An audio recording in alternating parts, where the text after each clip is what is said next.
Uma cidade como São Paulo, grande centro, como em todo mundo, grandes desafios estão presentes.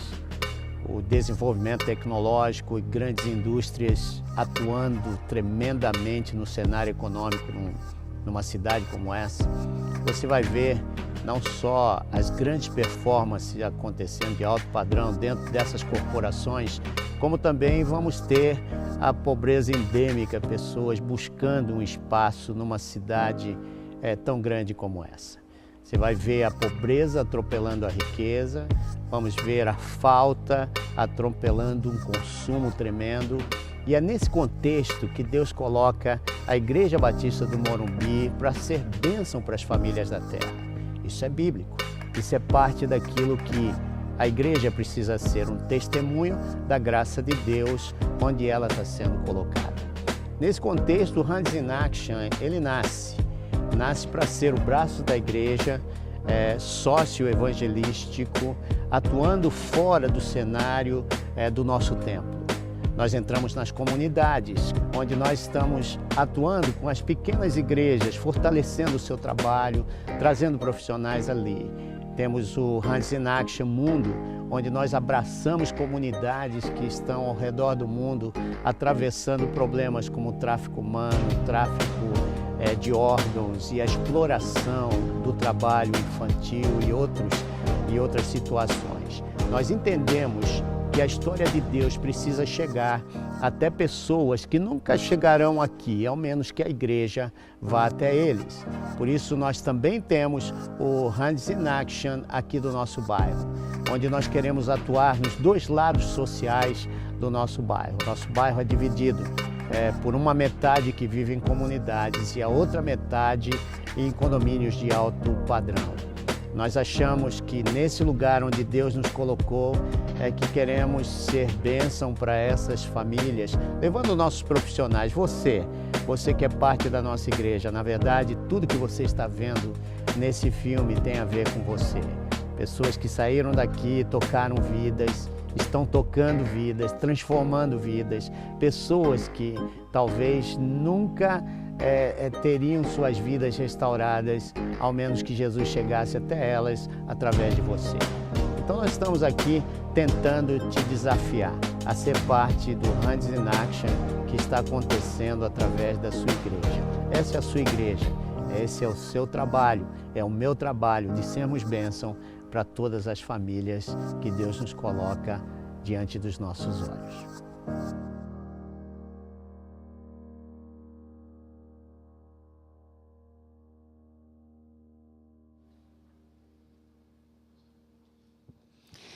Há algum tempo atrás eu conheci esse homem. E aí ele veio aqui à nossa igreja, conversou com o pastor Lisânias, com os outros pastores, e nós começamos aí um processo de andarmos juntos com a Junta de Missões Nacionais, no Sertão, os ribeirinhos, como vocês viram aqui. E Deus está nos levando a alguns lugares aí onde a necessidade é tão grande. E esse homem era um profissional da Caixa Econômica em Brasília durante um bom tempo, tinha um alto cargo. Eu estou falando isso, você não precisa, você quer mais para te apresentar, tá bom? Não fica... E ele sabe disso, deixou tudo por causa desse Jesus que nós cantamos aqui. Para ser um discípulo, às vezes a gente precisa tomar algumas decisões bem radicais, de nos afastar daquilo que às vezes Deus não quer para a gente. E esse prazer enorme de ter você aqui, Fernando, é muito grande. Já faz um tempo que pastor Lisânias, a equipe pastoral, vem orando por você. Que Obrigado. Deus te use muito, que Deus te faça um Amém. Instrumento dele aqui. Amém, amém. Obrigado, pastor. Queridos, graça e paz em Cristo Jesus. Amém? Amém. Que alegria, pastor Lisânias, estar aqui. Obrigado, querido, pelo honroso convite. Louvo a Deus pela sua vida, pela visão missionária, ministerial desta igreja, sua equipe, pastor Humberto e os demais. Trabalho lindo que essa igreja tem feito, irmãos. Dou graças a Deus pela vida de todos vocês. Agradeço com todo o meu coração essa equipe linda que foi para a Amazônia. E quando a gente vai para a Amazônia, a gente volta, mas parte do coração fica lá. Cadê o Felipe? Do grupo da Amazônia foi só o Felipe que eu guardei o nome. um pedacinho da gente fica lá, né, Felipe? O coração fica por lá e com vontade de voltar. A nossa gratidão a você que voou daqui a Manaus e embarcou lá. A primeira jornada foram 36 horas navegando pelo rio Amazonas, Rio Solimões, e para abençoar pessoas, visitar gente que não é vista, não é conhecida. Porque quando as ONGs internacionais falam de salvar a Amazônia, falam de salvar a biodiversidade, a floresta, os animais, o solo, os rios, mas não inclui as pessoas. As pessoas na Amazônia estão esquecidas. As pessoas na Amazônia, lugares que a gente precisa viajar 10 dias para chegar a pessoas que estão isoladas completamente e que não têm acesso ao básico do básico. Daí a nossa gratidão a você que foi, ao trabalho lindo que os irmãos têm feito aqui nas comunidades e também caminhando conosco lá no sertão. A nossa gratidão, pastor Humberto, o irmão tem ido lá ministrar aulas para os meninos na formação missionária. O pastor Lisânias agora está indo. Pastor, muito obrigado. Estamos vibrando e gostaríamos que mais pessoas da igreja nos ajudassem nessa capacitação, na formação de líderes locais, tanto no sertão quanto na Amazônia.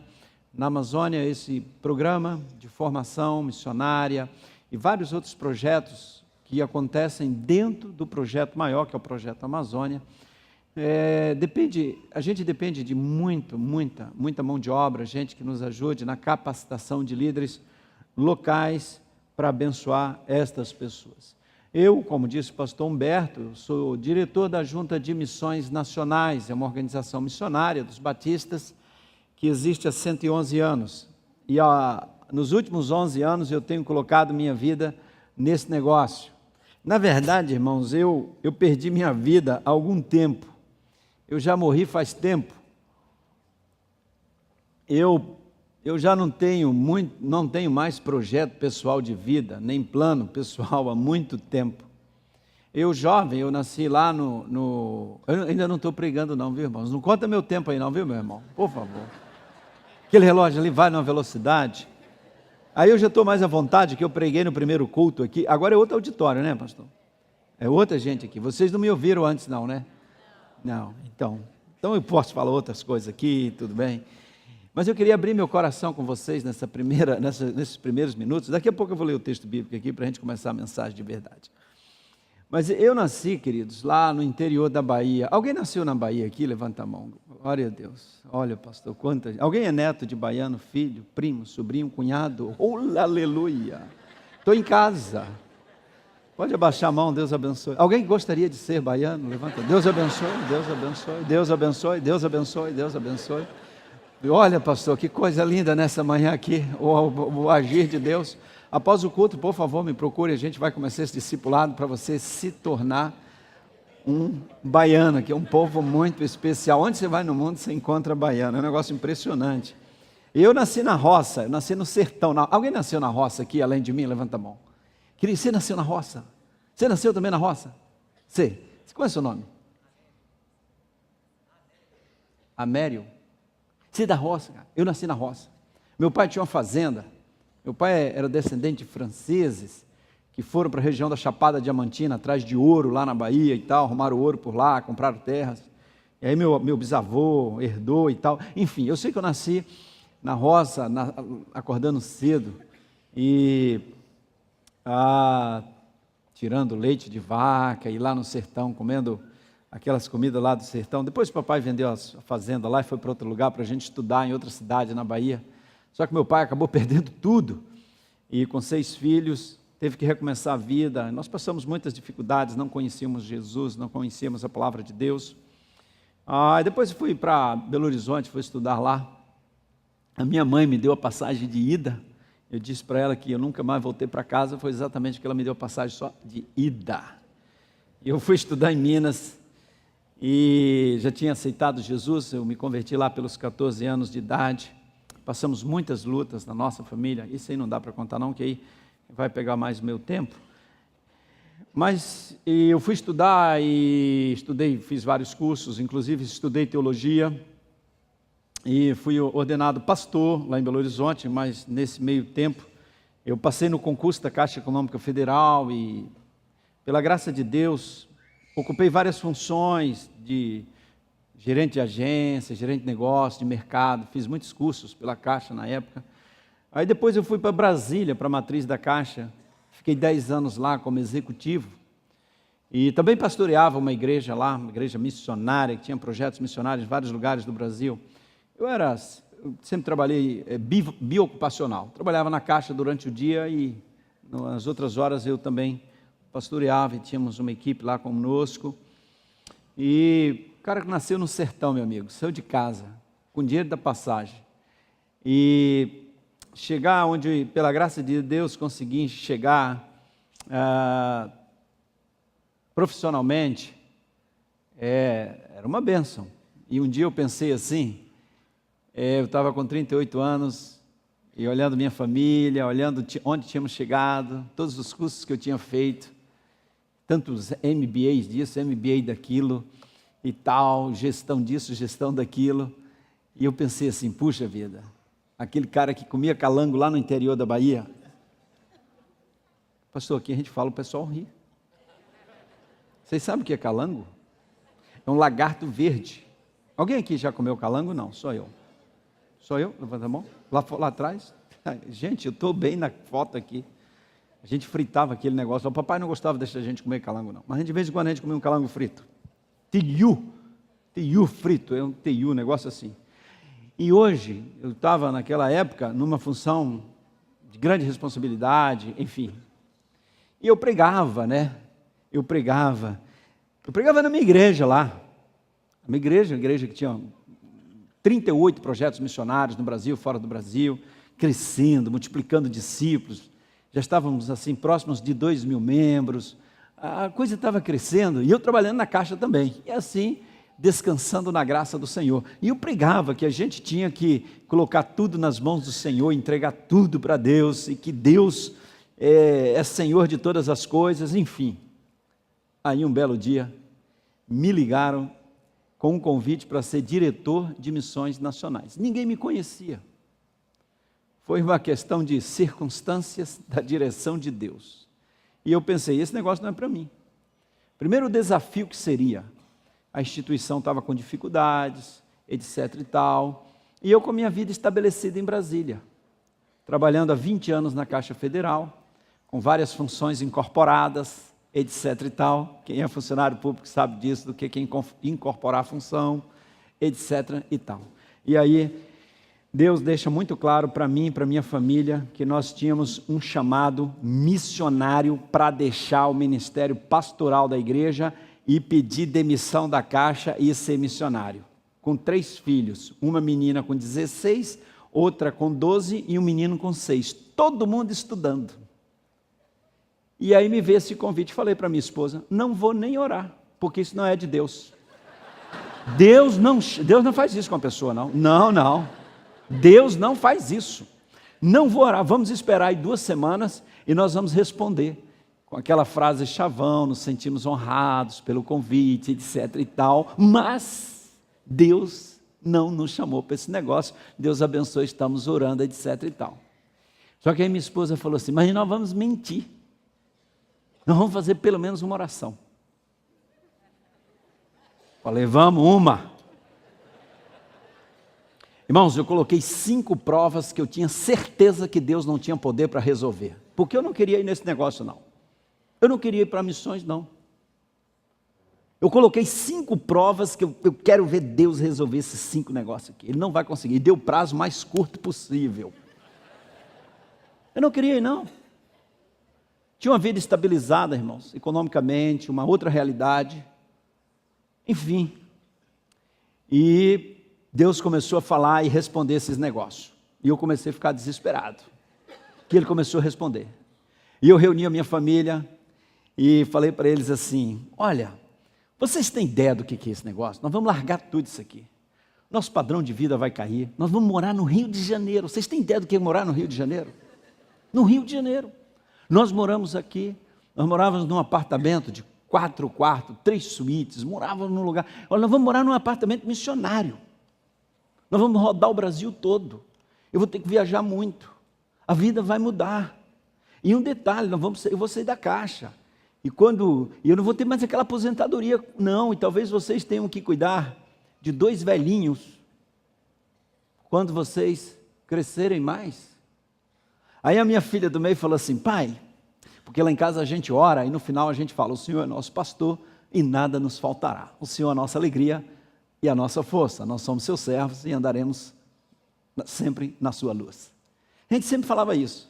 E aí eu fiz a reunião de família para a gente tomar as decisões. E a minha filha do meio perguntou assim, eu já tinha levantado todas as dificuldades possíveis. E ela perguntou assim: pai, quem é o nosso pastor? Eu falei: Jesus. Aí ela disse assim: se Jesus não é capaz de cuidar de 2 velhinhos, seria melhor a gente desistir dele agora. E a gente passar a dizer o seguinte: a Caixa Econômica Federal é o nosso pastor e nada nos faltará.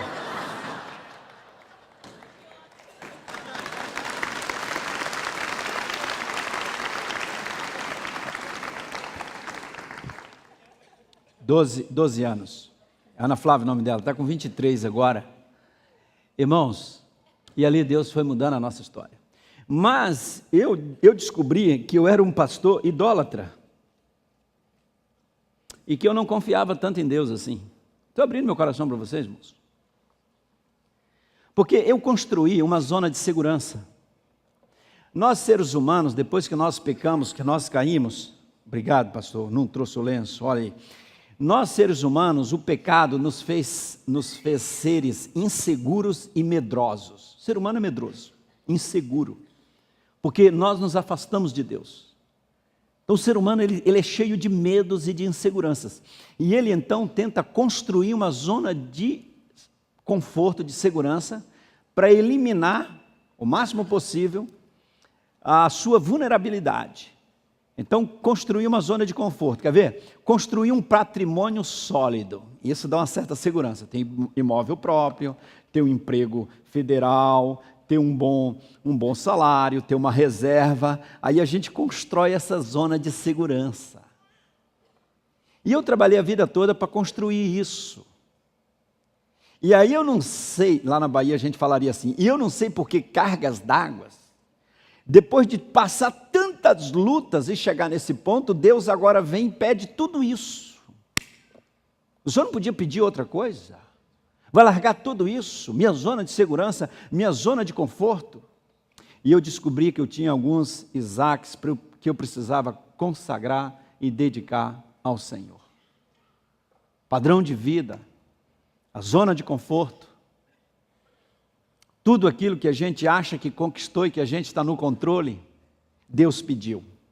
E eu tive que chorar algumas noites e orar, até o dia que eu peguei o carro e desci aquele eixo monumental em Brasília, e fui à sede da empresa, preenchi um monte de formulário, fui entrevistado por psicólogo, por médico, muitas perguntas, e eu disse assim: eu estou indo embora.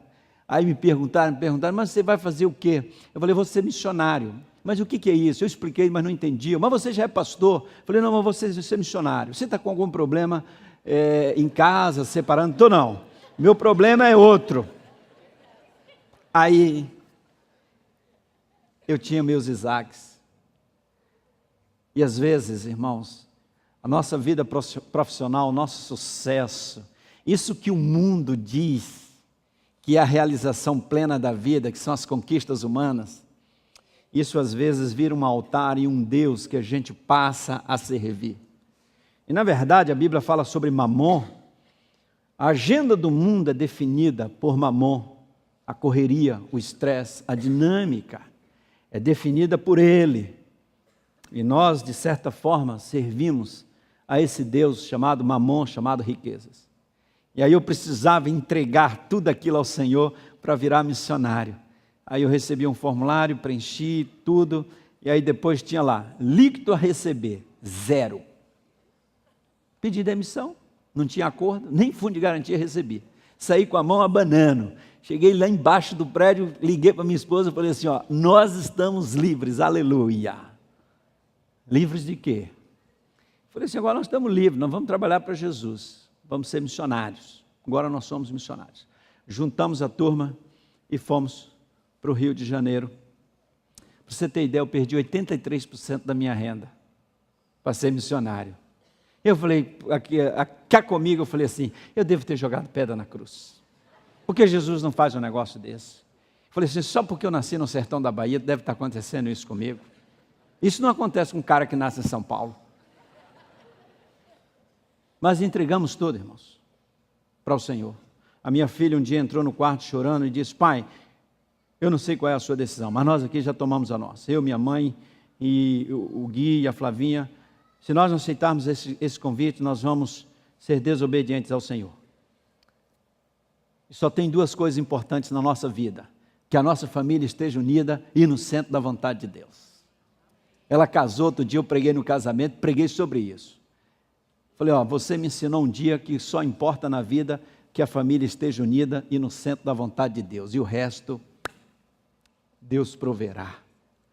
E aí, queridos, deixei tudo, consagrei, me libertei dessas questões que às vezes tomam o coração da gente.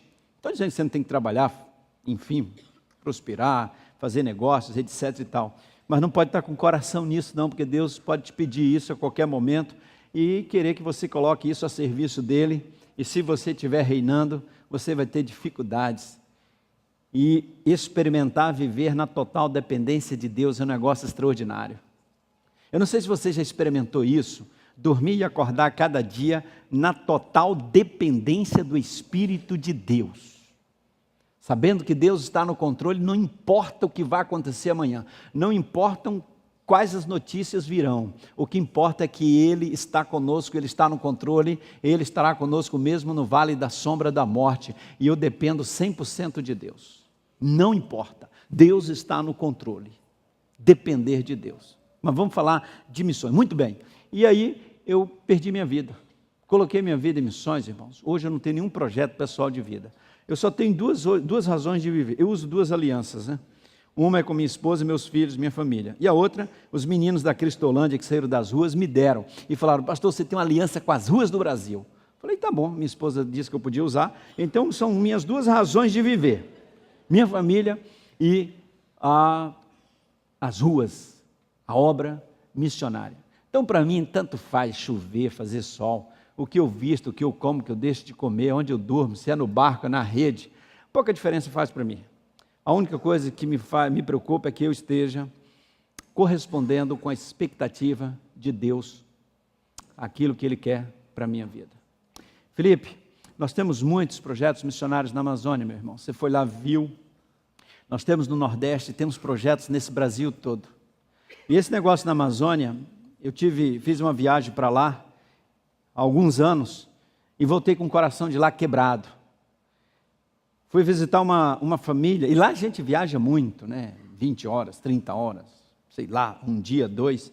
E nós tínhamos viajado muito, e fui lá no interior. Eu acho que depois de lá não tinha mais nada. Encontrei a casa, um barraquinho de uma senhora na beira do rio, e estava com mais algumas pessoas comigo, conversamos com ela, compartilhamos a palavra de Deus, oramos, fiquei ali com ela umas 2 horas. Aquela casinha de palafita, o marido tinha saído para pescar, e eu contei as histórias de Jesus para ela analfabeta, e no final eu perguntei se eu podia orar por ela, e ela falou assim, ora pastor, porque eu quero seguir Jesus. Eu falei assim, eu quero seguir Jesus mesmo? Eu quero seguir Jesus. Eu orei por ela, e depois ela perguntou assim, o senhor já está indo? E depois o senhor vai mandar alguém aqui para continuar contando essas histórias de Jesus para nós? Queridos, eu enchi os olhos de lágrimas, porque eu sabia que eu não tinha ninguém para mandar. Eu voltei dali com meu coração partido. Naquele mesmo período, andando por lá, eu tomei conhecimento de uma história naquele final de semana, que um pai colocou as 2 filhas no barco, uma com 9 anos, outra com 12 anos, e foi até um determinado local e entregou as 2 filhas num barco, para que elas passassem a noite com aqueles marinheiros por R$20. Uma de 9, outra de 12. Eu fiquei pensando, como é que essas meninas chegam no outro dia?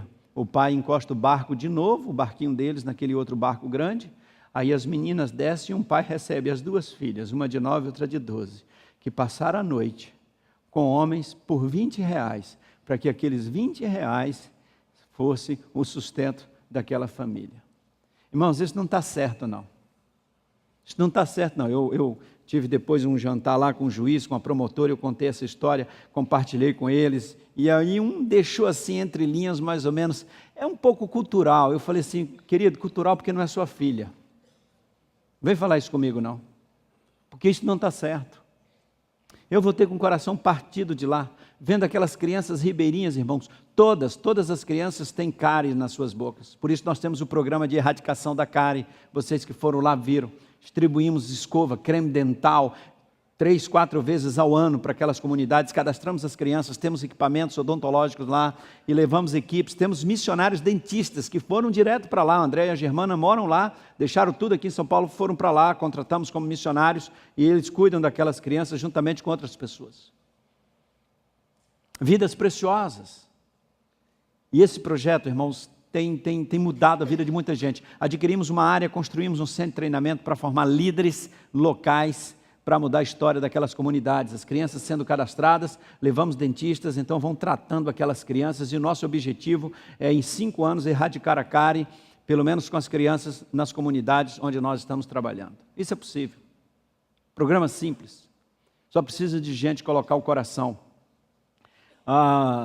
Ouvindo algumas mães conversarem, estavam no barco esperando o atendimento, e uma disse assim, lá em casa a gente não escova os dentes. A outra também disse que não. Aí uma disse assim, não, lá em casa a gente escova, lá somos 14, temos uma escova, mas todos os 14 usam. Aí começou a surgir o programa Novo Sorriso da Amazônia. Falei, gente, como é que pode um negócio desse? Coisas simples que nós, Igreja do Senhor Jesus, podemos abençoar e mudar a história desse país. E aí, pastor Lisânias, quando eu vejo a sua igreja aqui, meu irmão, sair essa turma para ir para lá, vocês, pastor Humberto, realmente eu não tenho palavras para agradecer, porque nós não damos conta disso tudo. Eu não tenho palavra para agradecer quando uma médica, um enfermeiro, um arquiteto, um dentista, ou qualquer profissional sai daqui, se mete dentro da Amazônia, viaja 36 horas dentro de um barco, sem tanto conforto como você tem na sua casa. E por que vocês vieram fazer aqui? Eu vim abençoar vidas. Gente, esse negócio é extraordinário. Isso é de Deus, isso é um mover de Deus. Eu vim aqui hoje, pastor, mas para agradecer, louvar a Deus pela vida dessa igreja, e dizer, querido, nós estamos juntos nisso. Amém. Deixa eu ler o texto para pregar aqui. Abre a Bíblia em Mateus 9, que agora nós vamos pregar. E o relógio está dizendo que eu tenho 17 minutos, mas nós vamos nesses 17 minutos fazer alguma coisa aqui, só a graça de Jesus. Eu já vou lendo porque o negócio está complicado. 9 é o capítulo, o verso 35. Jesus falando aí, Mateus 9, a partir do 35 diz assim, e Jesus percorria todas as cidades e vilarejos e povoados da Amazônia, do sertão, ensinando nas sinagogas, pregando o evangelho do reino e curando todo tipo de doenças e enfermidades. Vendo as multidões, compadeceu-se delas, porque andavam atribuladas, sofrendo, abatidas, como ovelhas que não têm pastor. Então ele disse para os seus discípulos, dê uma olhada, vejam como a seara é grande, e precisa de mais gente para trabalhar. Orem, roguem por mais trabalhadores, porque Deus chama as pessoas para trabalhar, mas nem sempre as pessoas obedecem. Então nós temos que orar para que as pessoas obedeçam o chamado de Deus. Mas para a gente entender, irmãos, essa questão missionária, missiológica, missional, a gente precisa entender essa teologia bíblica de missões. Preste atenção numa coisa, Deus ama você. Todas as pessoas podem deixar de amar você, mas Deus vai sempre te amar. Todos podem te abandonar, inclusive sua família, mas Deus continua amando você. Não é porque você merece não, é porque Ele ama você mesmo. O ser humano foi criado para se relacionar com Deus. A plenitude da vida está no relacionamento do ser humano com Deus. Não são as conquistas pessoais e o sucesso da vida de uma pessoa que vai definir a plenitude e a realização de vida dela. É o relacionamento com Deus. O ser humano só funciona bem e só se realiza se ele se relacionar com Deus, porque ele foi arquitetado, criado para isso. Numa linguagem dos dias modernos, o ser humano foi criado para viver linkado com Deus. E quando ele se afasta de Deus, ele é perigoso. Ele não se realiza, por mais que ele conquiste. Então o ser humano pecou e o pecado entrou na nossa natureza, ela se tornou incompatível com a natureza de Deus. E nós fomos afastados de Deus, porque a natureza dele é santa. Mas ele nos amou e nunca desistiu de nós. Irmãos, no dia que o ser humano pecou, Deus se tornou missionário. Deus é missionário, o Deus que nós adoramos nesta manhã é um Deus missionário, porque Ele nos ama e nunca desistiu de nós. Em Gênesis 3, o ser humano cai, e em todo o Velho Testamento, Deus sinaliza que vai dar uma resposta. E a resposta vem, lá em João 1,14 diz, e o verbo se fez carne e habitou entre nós, cheio de graça e de verdade, e vimos a sua glória. A glória de quem? Do unigênito do Pai. A grande questão não era se Jesus era Deus, às vezes se discute teologicamente, né, a divindade de Jesus, mas a grande questão não é se Jesus era Deus, a grande questão é Deus se revelou na forma humana. É muito maior o raciocínio pensando, Deus se manifestou na forma humana, porque Ele nos ama e nunca desistiu de nós, Ele veio. E na cruz do Calvário, Ele pagou o preço pelos nossos pecados. Romanos 4,25 diz, Ele foi entregue à morte pelas minhas, pelas suas iniquidades, pelos nossos pecados. E na sua ressurreição nós fomos justificados. Aí vem o capítulo 5, verso 1 que diz, portanto, justificados pela fé, temos paz com Deus, por meio de quem? Do nosso Senhor Jesus Cristo. Nós fomos justificados.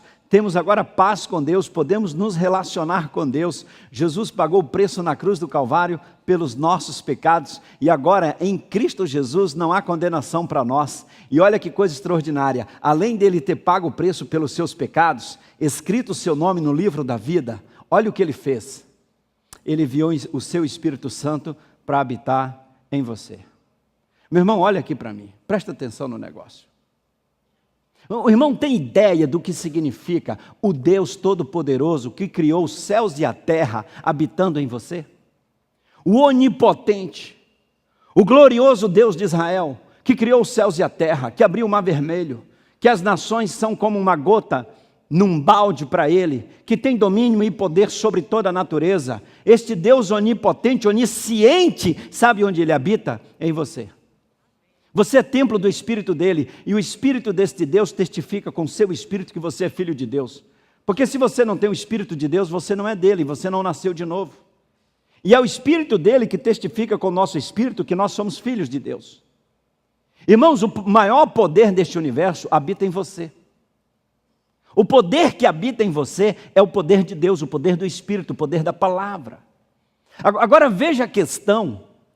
Ora, se o Deus que habita em mim é um Deus missionário, consequentemente eu sou o quê? Um missionário. Porque o missionário na história é Deus, quem está em missão é Deus. É Ele que veio buscar e salvar o que estava perdido.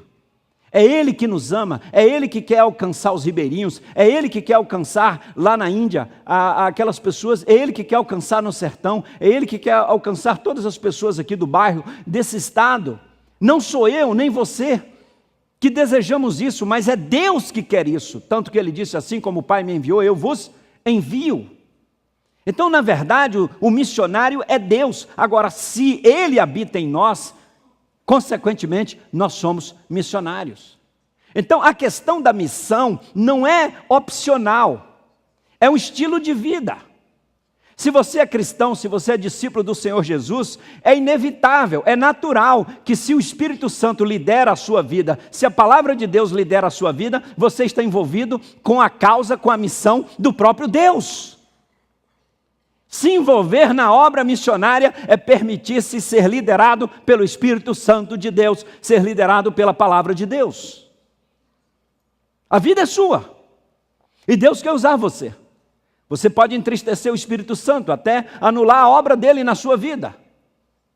Mas Deus nos chamou, o Espírito de Deus nos chamou, nós somos discípulos de Jesus para vivermos a intensidade da vida cristã e a intencionalidade dela. Como diz o apóstolo Paulo, vivo não mais eu, mas Cristo vive em mim. E a vida que agora vivo na carne, vivo na fé em quem? No Filho de Deus. É Ele quem lidera. Ele é o cabeça, eu sou o corpo, Ele dá o comando e eu obedeço. Então, a questão de missões, irmãos, não é se envolver com uma obra social, talvez, como as empresas estão se envolvendo, por uma questão de responsabilidade social, gerar uma imagem positiva, uma imagem de aceitação, de responsabilidade social, para que a sociedade reconheça e aquela empresa tenha, assim, mais clientes, e os clientes fiquem felizes por isso. Nós nos envolvemos com a causa, com a obra, não é por uma questão de responsabilidade social, é porque nós fomos tocados pela compaixão e somos movidos pela graça de Deus, pelo Espírito que nos lidera, pela palavra de Deus. Não é porque nós escolhemos, mas é porque nós obedecemos e nos submetemos ao Espírito do Deus maravilhoso que nos resgatou das trevas para a sua maravilhosa luz. E o maior poder deste Brasil não está em Brasília, não está com os empresários. O maior poder neste país, neste planeta, o maior poder no planeta Terra está em suas mãos, está em você, o Espírito de Deus que habita em você. Se acordar cada manhã e já acordar assim, olha, a misericórdia do Senhor já se renovou na minha vida nesta manhã, antes de eu me acordar, e isso acontece todo dia, o meu nome está escrito no livro da vida, os meus pecados foram todos perdoados, justificados, pagos na cruz do Calvário pelo sangue do Cordeiro, e o Espírito de Deus habita em mim, Ele está no controle, tanto faz viver ou morrer, eu sou de Jesus, e eu não estou preocupado com nada, porque quer vivamos, quer morramos, somos do Senhor, Ele está na liderança, Ele está no controle, e eu vou viver esse dia para a glória de Jesus. Amém. Uau!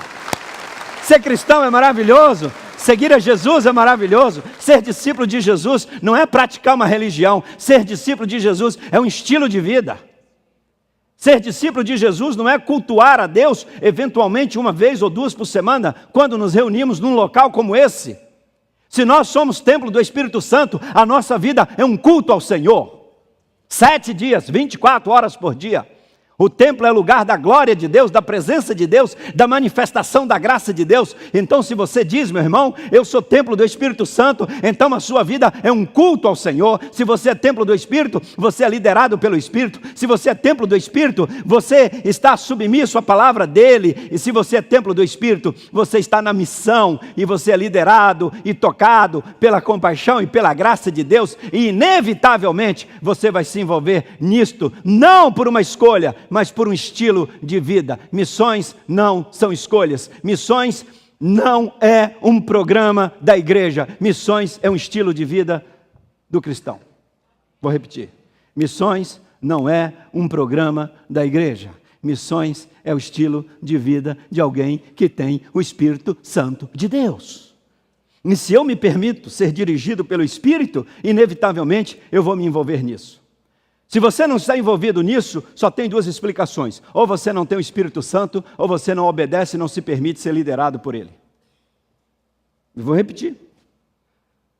Aos 6 minutos e 37 segundos do segundo tempo, se você não está envolvido nesta obra, ou você não nasceu de novo e não tem o Espírito Santo, e você está morto espiritualmente, pode praticar todas as religiões do mundo, mas você está morto espiritualmente, ou você não permite que o Espírito Santo lidere nem se submete à palavra dele. Porque na essência do cristianismo, da vida cristã, todos nós somos discípulos, todos nós somos missionários e todos nós estamos no processo de multiplicação de discípulos. Você está investindo sua vida na vida de outra pessoa para multiplicar discípulos? Aqui, onde você está, na sua empresa, no seu trabalho, na sua escola? Porque se você deixar o Espírito Santo trabalhar em você, isso acontece naturalmente. Amém? Agora, eu tenho que voltar ao texto aqui, né? Qual foi o texto mesmo que eu li? Vocês já esqueceram? Mateus.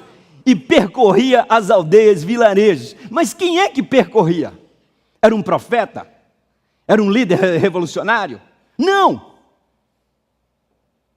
Quem percorria era Deus. Era o próprio Deus, o Yahvé, Jeová, Todo-Poderoso, que criou os céus e a terra. Era Ele que desceu na forma humana e percorria as cidades. Era Jesus. E Jesus, irmãos, é problema. Amém? Eu vou lhe explicar. Eu tenho que consertar isso aqui, porque senão vai ficar ruim como pastor aqui, ainda mais esse negócio está sendo filmado ali. Alguém aparecer aqui para dizer que Jesus é problema? Porque a gente sempre vê Jesus como solução, amém? E é verdade, Jesus é solução. A gente quer Jesus A gente vai viajar, as pessoas ficam com medo, né? E falam assim, ô Jesus, vem comigo. Aí quer que Jesus viaje de avião com a gente, quer que Jesus viaje para a Amazônia com a gente, esse barco, será que ele não vai afundar? Quer que Jesus viaje para a gente, para tudo até lugar. Porque a gente tem medo. E às vezes muitas pessoas estão orando mais pelo medo do que pelo relacionamento com Deus. Você sabe que na nossa cultura, isso não estava na mensagem, você sabe que na cultura latina, na cultura brasileira, o medo é o que nos motiva a buscar mais a Deus? E na verdade o que deveria motivar a gente para buscar mais a Deus é porque nós amamos a Deus? Não deveria ser o medo? Aí o cara vai viajar de carro ali, está com medo de ter um acidente, aí ora. Se fosse ficar em casa, não ia orar. Vai fazer uma cirurgia e tal, aí pede um monte de gente para orar, porque tem medo de morrer lá na sala de cirurgia. Se não fosse fazer, não orava, não buscava a Deus. Às vezes a gente busca mais a Deus por medo do que por amor. É a nossa cultura. Tem medo. Irmãos, não temas, Ele está no controle. Descansa no Senhor. E busque a Deus não pelo medo de alguma coisa da vida. Ore também, não estou dizendo que não é para você orar, não, ora mesmo. Tem pessoas que entram no elevador, ora porque já tem medo do elevador fechar e não abrir.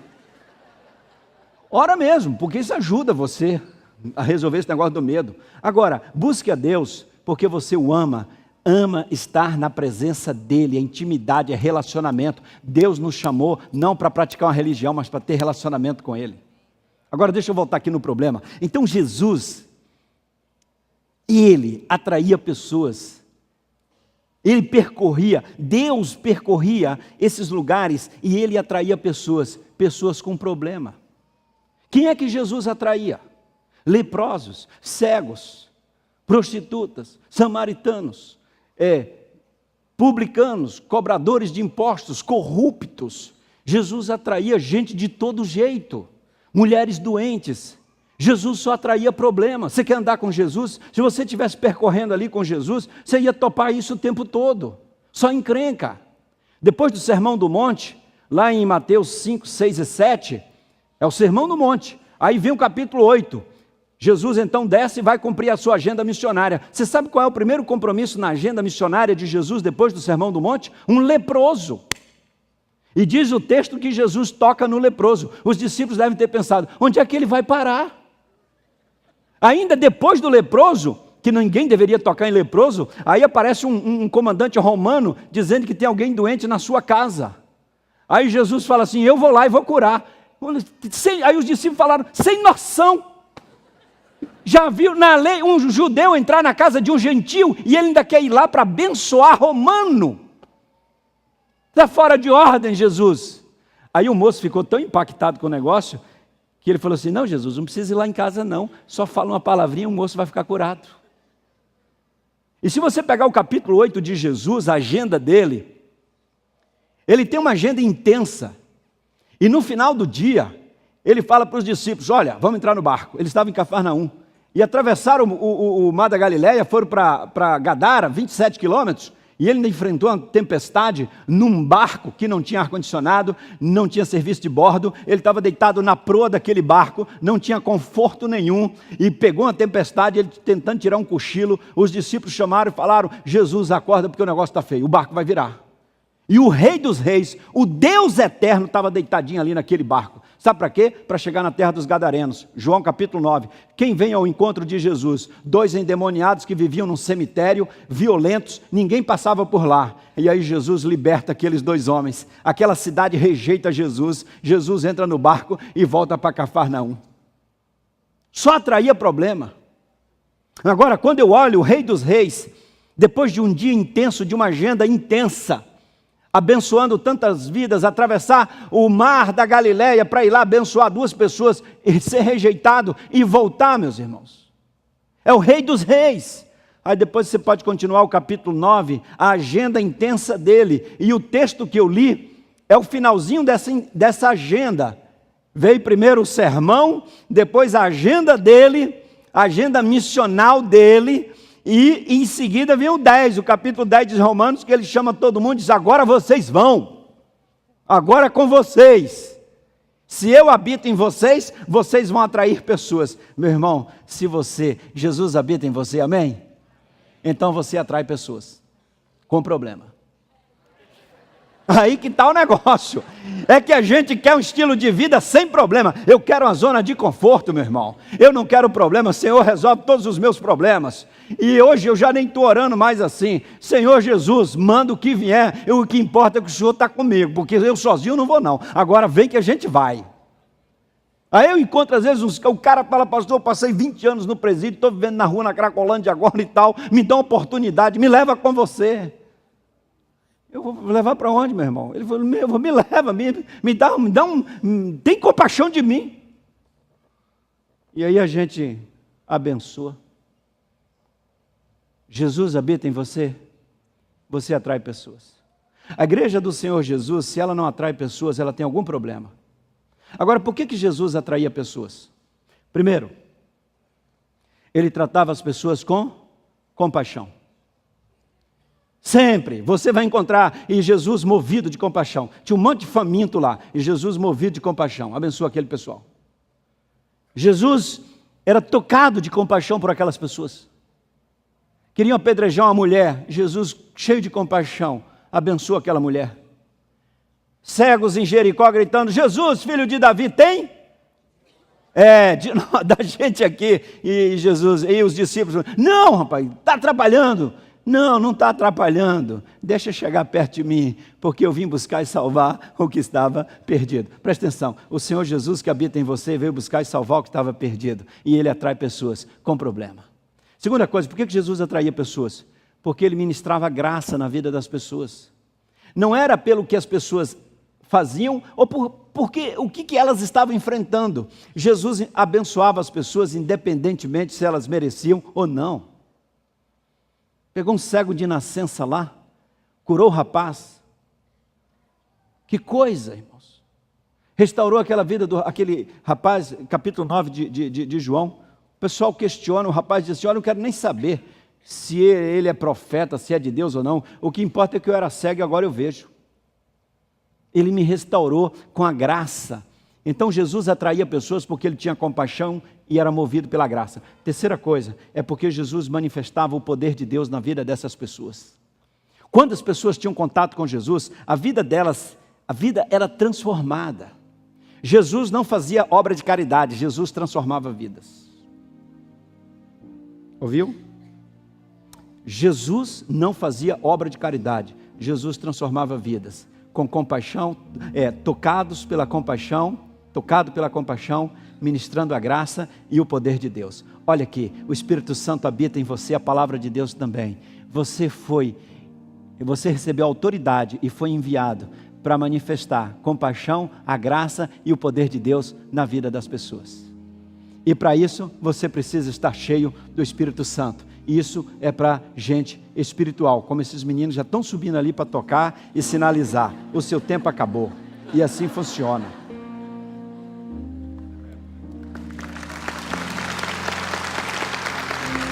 Agora, Deus nos deu uma igreja cheia de compaixão aqui, amém? E vocês vão me dar 2 minutos para eu contar uma história, amém? Posso contar, meu irmão? Agora, aquele cântico, o último que você cantou, eu quase aceitei Jesus de novo aqui, aquele último aqui. Não foi de Deus aquilo ali? Eu falei com o pastor aqui, a gente podia fechar a conta aqui e ir embora. Naquela hora, fechar a conta é um jeito de dizer, né, irmãos? Pagou o ingresso, então vai embora. O que eles cantaram aqui, aquela última parte ali, meu Deus, era o Espírito Santo falando com a gente. Mas deixa eu contar a história aqui para vocês, para eu terminar esse negócio aqui. Deus quer usar você, meu irmão. Deus quer usar você. Pastor, mas quem eu sou? Não importa quem você é, não, porque o poder é de Deus. Porque se for o seu poder, você vai ficar vaidoso. Pastor, eu não sei fazer nada. Ótimo, Deus gosta de usar gente que não sabe fazer nada. Estou aqui eu. Pastor, eu não tenho nada, não tenho recurso nenhum. Ótimo, Deus nunca chamou alguém para fazer nada que Ele tenha todos os recursos para a obra que precisa ser feita. Porque a obra de Deus, ela só acontece na forma de milagre, porque é na total dependência do poder de Deus. Não esquece isso. Se você for entrar em projetos missionários, qualquer projeto, primeira coisa é que você precisa aprender a viver pela fé, porque não vai ter todos os recursos e a gente precisa aprender a depender de Deus. E essa relação de dependência de Deus é um negócio maravilhoso, é um estresse que eu gosto de ter. Eu preciso de milagre todo dia. E eu entro numas encrencas. Agora, semana passada eu tomei uma decisão lá para comprar um terreno no sertão. Não tem uma banda de real. 80 mil para comprar um lugar de 10 mil metros quadrados, para a gente construir o centro de treinamento que a gente está alugando. É num lugar chamado Carnaíba do Sertão, fica mais ou menos uns 15 quilômetros de Juazeiro, da Bahia. E lá, e meu pessoal fala assim, pastor, é oportunidade. Eu falei, ótimo. E o recurso? Não tem não. Como é que faz? Eu falei assim, então é com ele. Se ele está querendo que a gente faça isso, o problema é dele. Ele que arrume o negócio. Aliás, depois eu quero convidar você para participar disso. Mas no final eu falo. Deixa eu contar a história aqui. Estou na dúvida de qual história que eu conto, a primeira ou a segunda? As duas? Aí eu pego 4 minutos. Então eu vou contar as duas. O pastor me falou que esse culto não tem outro depois. Segura aí, bênção. O pastor nunca mais vai me convidar para pregar aqui. Vai falar assim, o cara fica enrolando a gente aqui, vocês sorrindo. Deixa eu contar 2 histórias então. Primeira, rapidinho. Eu fiz uma viagem missionária lá para o sertão, lá para o Rio Grande do Norte. Um lugarzinho chamado Sertão do Siridó. E visitamos várias famílias. Eu fui visitar uma família, a família do irmão João. Olha, eu nunca fui numa casa tão pobre como a dele. Chão batido. Para eu entrar naquela casa eu abaixei. Porque senão eu batia a cabeça na porta. Muito pobre. Ele trabalhava numa olaria carregando terra, ganhando R$2 por dia. Olaria onde faz telha, tijolos e tal. 4 filhos. Ele analfabeto de pai e mãe. Simples, simples, simples. Eu fui naquele final de tarde, um sábado, à noite teríamos um culto naquela cidade. E cantamos com ele ali um cântico, tinha 2 jovens comigo com violão. Levamos alimentos, roupas para aquela família. E eu olhando aqueles meninos, 4 barrigudinhos, olhando assim para mim, tudo escabriadinho. Conhece a palavra escabriado? Tudo envergonhadinho. E o João ali, simples, rapaz. Aí no final da visita eu falei, então irmão João, o irmão vai ao culto, daqui a pouco com a família. Temos o coral da igreja aí, de Brasília, que veio, vai ser bonito o culto. Aí ele com aquele jeito nordestino assim, falou, ô pastor, eu não vou não. Eu falei, não vai por quê meu irmão? Aí ele falou assim, é que eu não tenho um sapato. Falei, não tem problema. Pode ir de chinelo, Jesus aceita adoradores de chinelo. Ele falou assim, não tenho chinelo. Pastor, tem 6 meses que eu entreguei minha vida a Jesus. E eu tenho frequentado a igreja descalço. E a única calça que eu tenho, ela está rasgada nos 2 joelhos. E ela é um pouquinho curta. E eu vou ficar com muita vergonha dos meus irmãos de Brasília. Chegar lá descalço. E eu olhei assim, eu olhei para o pé dele, aquele pé vermelho, de barro.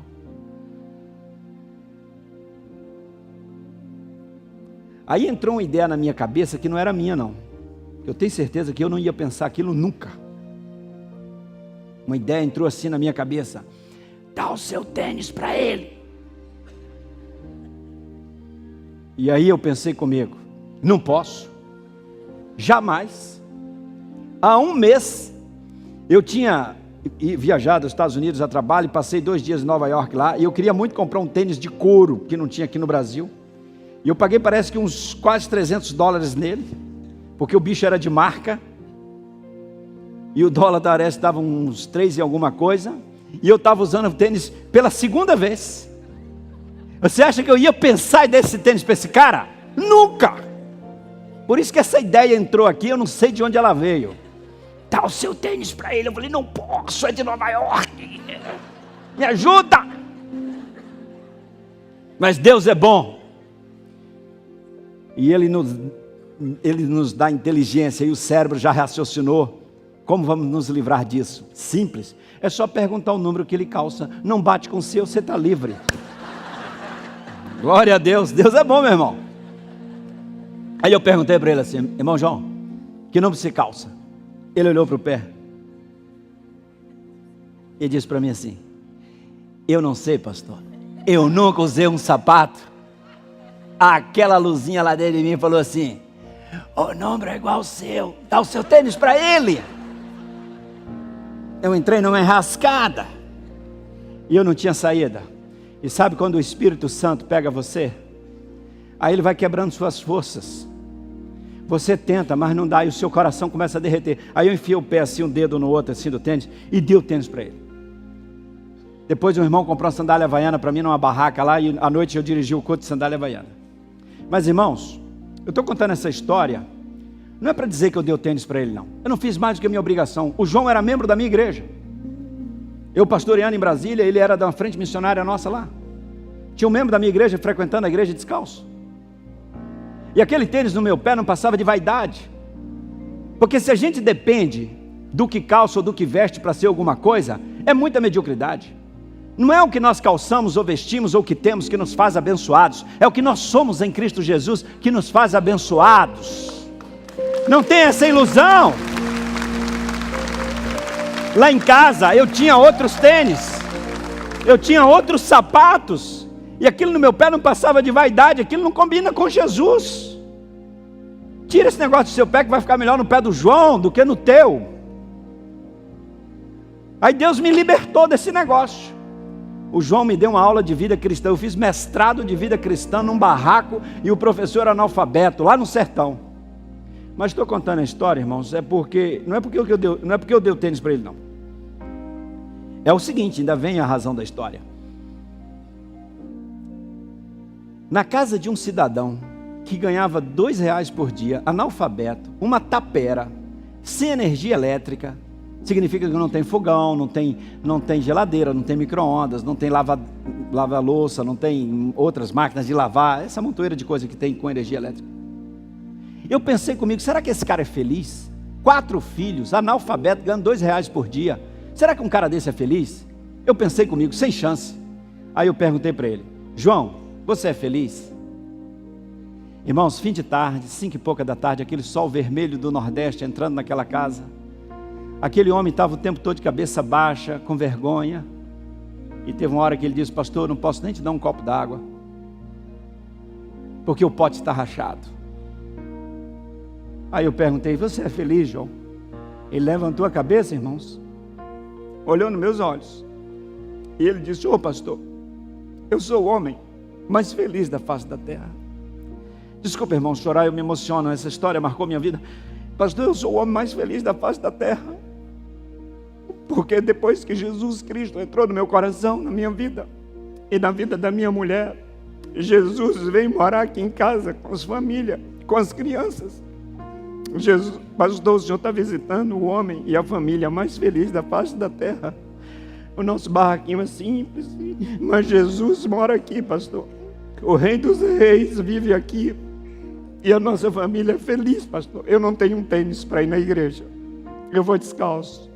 Mas nós somos felizes, porque nós somos de Jesus. Pastor, eu nunca fui num shopping, mas eu já fui no Santo dos Santos. Pastor, eu nunca tomei Coca-Cola, mas já bebi da água da vida.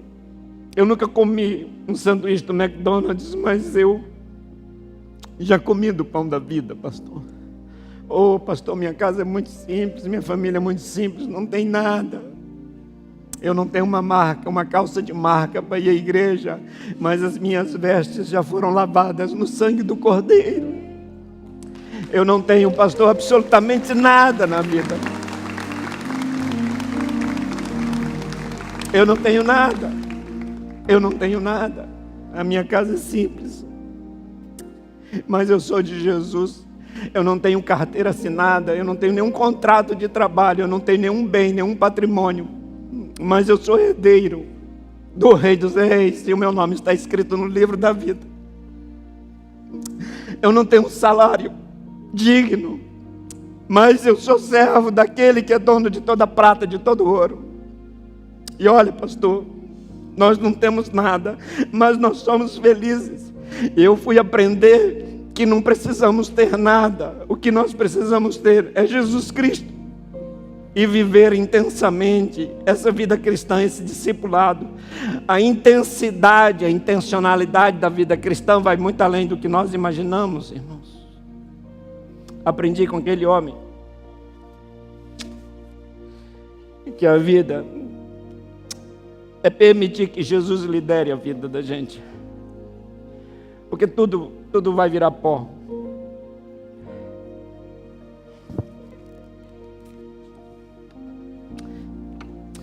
O João estudou.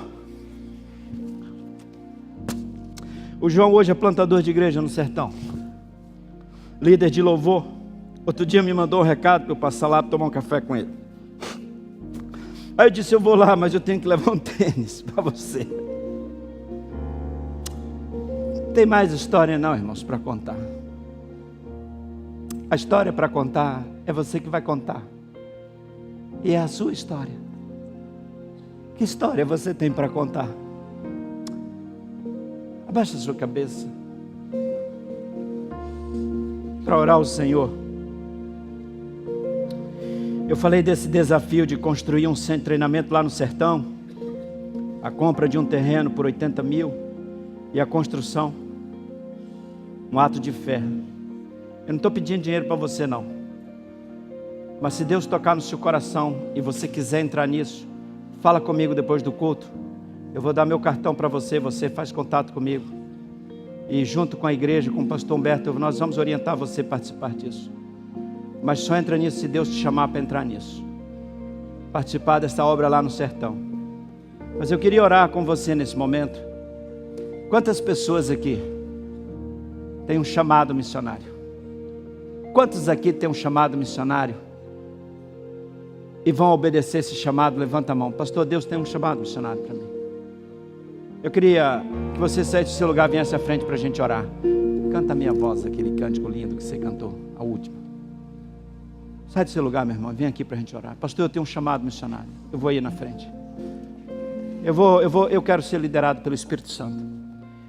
Mesmo, pastor, eu não tenho um chamado missionário não. Gente, não tem como não ter um chamado missionário. Todos nós temos um chamado missionário. Mas Deus tem um chamado missionário especial para mim. E eu quero ser liderado pelo Espírito Santo. Sai do seu lugar, eu quero orar com vocês. Pastor, eu não sei o que é que Deus vai fazer comigo não. Nem eu. Eu não tenho nada, eu não sou nada. Ótimo. Eu quero colocar minha vida no altar do Senhor para ser usado e liderado pelo Espírito Santo. Nesta manhã eu quero fazer uma aliança com Deus, a aliança da liderança do Espírito. Eu me submeto à liderança do Espírito. Só mais uma pergunta nesta manhã, a você que está aqui. Igreja, ora querida igreja, comigo. Baixa a cabeça e ora. Deixa eu fazer uma outra pergunta aqui. Alguém nesse auditório que nunca entregou a vida a Jesus, quer seguir Jesus, ser um discípulo de Jesus, levante sua mão bem alto. Pastor, eu quero seguir Jesus. Amém. Você quer, filha? Você quer seguir Jesus, entregar a sua vida a Jesus? Amém. Vocês, venezuelanos, querem entregar a vida a Jesus, mas é para valer, tem que renunciar a tudo. E Jesus ser o Senhor da vida de vocês. Descer do trono da vida e dizer, Jesus, eu entrego minha vida ao Senhor. Você quer entregar a sua vida a Jesus também, filha? Amém. Alguém mais nesse auditório? Levanta a mão assim, pastor, eu quero entregar minha vida a Jesus. O senhor aí, o senhor quer entregar a sua vida a Jesus? O senhor está de óculos? Mas tem que renunciar e seguir Jesus de verdade. O senhor topa? Então o senhor pode ficar de pé. Igreja, fica tranquila. Oração. Como é seu nome? Roberto. Então diz assim para mim, pastor, eu quero seguir Jesus. Amém. Alguém perto do Roberto chega ali e dá um abraço nele e ora com ele. E traz o Roberto aqui na frente que eu quero dar um abraço com ele. Alguém mais? Você estava na UTI, está aqui. Deus é maravilhoso. Deus te abençoe. Alguém mais quer entregar a sua vida a Jesus nesta manhã aqui? Levanta a mão assim, bem alto. Você, chefe, de boné, você torce para que time? Quem? São Paulo, é mais fácil. Você tem certeza? Quer ser discípulo de Jesus? Então fala assim para mim, pastor, eu me rendo, eu quero seguir Jesus. Amém. Alguém vai junto dele ali, dá um abraço, traz ele aqui na frente para a gente orar. Mais alguém quer entregar sua vida a Jesus nesta manhã aqui? O senhor tem certeza da Adidas aí? Mas não é brincadeira não, é para valer, é para renunciar e dizer, eu quero Jesus como meu Salvador, eu me rendo. Então o senhor sai do seu lugar com as duas mãos levantadas assim, dizendo, eu me rendo, e vem aqui à frente, me dá um abraço, dizer que o senhor se rende a Jesus. Mais alguém quer entregar a sua vida a Jesus nesta manhã? Levante sua mão bem alto. A senhora quer? A senhora tem certeza disso? A senhora não vai tomar uma decisão meio lá, meio cá, O senhor quer seguir Jesus mesmo? Então dá um abraço, ora com ela aí, amém. Ô Adidas, vem cá, me dá um abraço. Você vem assim, rapaz, olha, de braço levantado, dizendo, eu me rendo a Jesus. Alguém mais quer entregar sua vida a Jesus nesta manhã aqui? Levante sua mão bem alta aqui. Amém, Deus abençoe. O que é que o senhor está com as duas mãos levantadas? O senhor quer entregar a vida a Jesus, mas tem que renunciar a tudo e Jesus vai ser Senhor da sua vida. É isso que o senhor quer? Então levanta a mão e vem com as duas mãos levantadas assim, rendido. Eu me rendo a Jesus. Aleluia. Cadê o Adidas? Vem cá, cara. Vem cá. Como é seu nome? Evandro. Pastor, o culto já ficou meio bagunçado aqui, viu? Tem um microfone assim? Ô Evandro, você se rende a Jesus? Me rendo. Então fala ali para aquele pastor ali, ó. Humberto ali, ó. Fala ali com o Humberto. Pastor Humberto. Pastor Humberto. Quero ouvir aqui. Aqui. Porque esse negócio de ser crente é para valer. Pastor Humberto. Pastor Humberto. Eu. Fala seu nome. Evandro. Me rendo a Jesus. Me rendo a Jesus. A partir de hoje. A partir de hoje. Jesus é o meu Senhor. Jesus é o meu Senhor. E o meu Salvador. E o meu Salvador. Amém. Amém. Fica aqui. Estou rendo. Obrigado. Amém. Como é seu nome? E você quer entregar sua vida a Jesus? Quero sim. Então fala assim, fala aí. Eu quero entregar minha vida a Jesus. Eu quero entregar minha vida a Jesus. Amém. Você já viu que o que o pregador passa? Todo mundo olhando pra gente aqui? Pois é. A encrenca que é ficar aqui, só a graça de Deus. Pra gente encerrar, alguém mais quer entregar sua vida a Jesus? Levante sua mão bem alta assim. Pastor, eu quero entregar minha vida a Jesus. Mais alguém? Mais alguém? Eu quero orar com você nesse momento.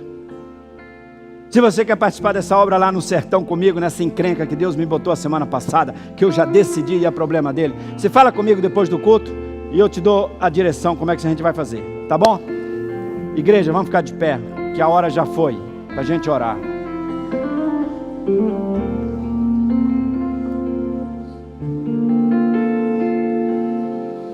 Senhor Jesus, sobre as pessoas que nesta manhã entregaram sua vida ao Senhor, eu quero pedir porção dobrada da Tua graça, que o Teu Espírito dirija e oriente em tudo.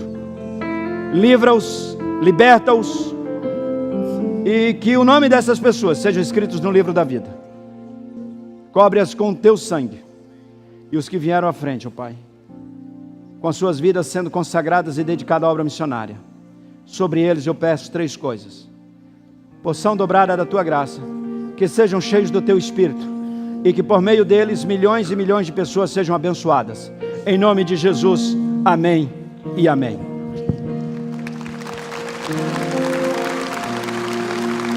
Glória a Deus, desculpa, eu passei na hora aqui. Eu acho que a gente pode cantar essa música em pé ainda, não podemos? Não vai embora ainda, celebre com Jesus essa última música, depois nós podemos sair.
Jesus voltará.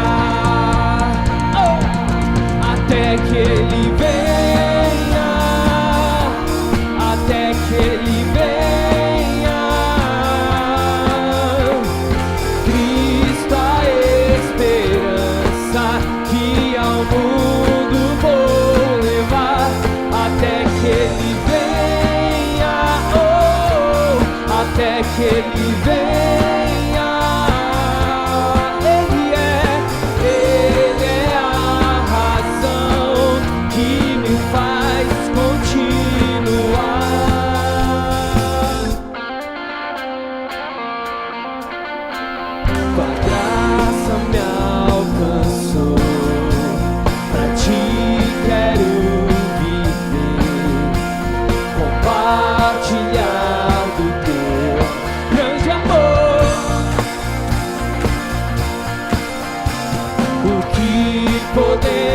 Se eu não der o meu tênis pra ele, quem fará?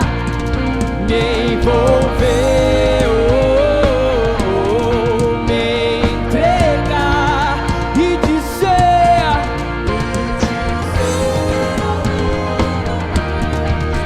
voltar. E ele vem, até que ele venha, até que ele venha, Cristo. E ao mundo vou levar, até que ele venha, até que ele venha. Ele é a razão que nos faz continuar, até que ele venha.